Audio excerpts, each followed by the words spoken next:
नीमच जिले के जुलन तहसील के ग्राम पालसोड़ा हल्का नंबर 18 के किसानों ने खरीफ वर्ष 2023 के दौरान हुए फसल नुकसान के बावजूद बीमा लाभ न मिलने पर जिला कलेक्टर से गुहार लगाई है। किसानों का आरोप है कि बीमा कंपनी ने प्रीमियम लेने के बाद भी उन्हें जानबूझकर इस लाभ से वंचित रखा है। किसानों के मुताबिक खरीफ वर्ष 2023 में अत्यधिक बारिश और कीटों के हमले से उनकी फसलें पूरी तरह बर्बाद हो गई थी।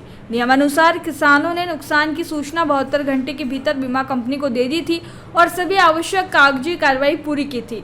ग्रामीणों का कहना है कि उन्होंने समय पर बीमा प्रीमियम का भुगतान किया था, लेकिन इसके बावजूद बीमा कंपनी द्वारा पालसोड़ा के किसानों को फसल बीमा से वंचित किया गया है। इससे किसानों में भारी रोष है। एक किसान ने बताया कि हमने अपनी मेहनत की कमाई से प्रीमियम भरा था इस उम्मीद में कि नुकसान होने पर हमें मदद मिलेगी, लेकिन अब हम ठगा हुआ महसूस कर रहे हैं। इस संबंध में किसानों ने अब कलेक्टर कार्यालय को एक ज्ञापन सौंपा है, जिसमें उन्होंने तत्काल हस्तक्षेप की मांग की है। उन्होंने कलेक्टर से आग्रह किया है कि वे इस मामले की जांच कराएं और बीमा कंपनी के खिलाफ उचित कार्यवाही करते हुए उन्हें उनका बकाया बीमा लाभ जल्द से जल्द दिलवाएं। क्या समस्या है और किन बातों को लेकर आपने ज्ञापन दिया है? हम फसल बीमा को लेकर आए हैं। पालसोड़ा हल्का नंबर 18 के किसान हैं। आसपास की ग्राम पंचायतों के किसानों को बीमा मिल चुका है, लेकिन पालसोड़ा वंचित रह गया है। जबकि वहाँ के किसानों ने भी बीमा कंपनी को जब नुकसान हुआ तब हमने ऑनलाइन शिकायत करी थी। सैकड़ों किसानों ने शिकायत करी थी। कितने किसान इस तरह से परेशान हो गए? पूरा गाँव, पूरा हल्का छूट गया ना। 1500 किसान है, 1500 किसान है। लाखों रुपए की प्रीमियम जमा हुई है, तो पैसा तो आना चाहिए ना। क्या मांग कर रहे हैं आप लोग? हम कलेक्टर महोदय से कि भाई बीमा कंपनी ने हमारे साथ ऐसा क्यों किया, क्या धोखा हुआ हमारे साथ, बीमा कंपनी से खिलाफ कार्रवाई करे। राज्य और केंद्र सरकार भी उनको पैसा देती है बीमा कंपनी को, फिर एक गांव कैसे वंचित रह गया। इसलिए हम सभी किसान जिलाधीश महोदय को दिया विज्ञापन। क्या मांग है? मांग तो बीमा दिलाया जाए, यही है नियमानुसार। नहीं दिलाएंगे तो हम धरने पे बैठेंगे, कुछ तो करना पड़ेगा। प्रीमियम हर वर्ष देते हैं तो कभी तो बीमा मिलना चाहिए ना। 2-3 साल से बीमा नहीं आ रहा है अभी। क्या नाम है आपका? सत्यनारायण राठौर।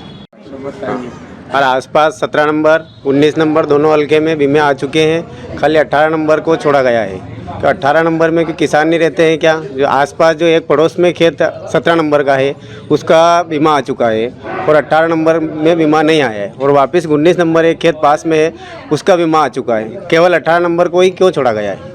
तो अपन जिलाध्यक्ष महोदय से बात करने के लिए या ज्ञापन देने के लिए आए हैं कि 18 नंबर के साथ ये अन्याय क्यों। कितने किसान इस तरह पर? पूरे कम से कम 1500 किसान होंगे आसपास। क्या नाम है आपका? मेरा गोविंद धनगर पालसोड़ा। जयराम जी, किशन काका। राम राम भाई, राम राम। क्या दोनों भाई बैठ के क्या हिसाब लगा रहे हो? ऊटी लहसुन के भाव आ गए क्या? अरे नहीं रे दादा, ये अपना रमेश नया मकान बनाने के लिए लोन ले रहा है। हिसाब किया तो पता चला कि लोन का पैसा तो ईंट और रेती में ही पूरा हो जाएगा। और अभी तो सीमेंट लानी है, सलिया लाना है और तो ठेकेदार को भी पैसे देने हैं। मेरे तो कुछ समझ में ही नहीं आ रहा कि कैसे बनेगा मेरा नया मकान। अरे किशन काका, कहाँ इन रेत सीमेंट और लाल ईंटों के चक्कर में पड़ रहे हो? मेरी बात मानो तो अपने घर को बाबजी एएसी ब्लॉक से बनवाओ। इसमें ना सीमेंट और रेत की जरूरत होती है, ना ही तराई करने की झंझट। और लाल ईंटों के मुकाबले आपका मकान काफी तेजी से बनकर तैयार हो जाएगा। इससे आपके पैसे तो बचेंगे ही, साथ ही मजबूती ऐसी कि सालों साल देखने की जरूरत नहीं।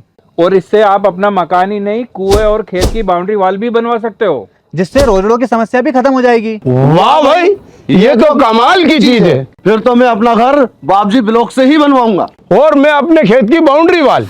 ज्यादा जानकारी के लिए स्क्रीन पर दिए गए नंबर पर अभी कॉल करें। बाबजी एएसी ब्लॉक्स, स्टील से मजबूती।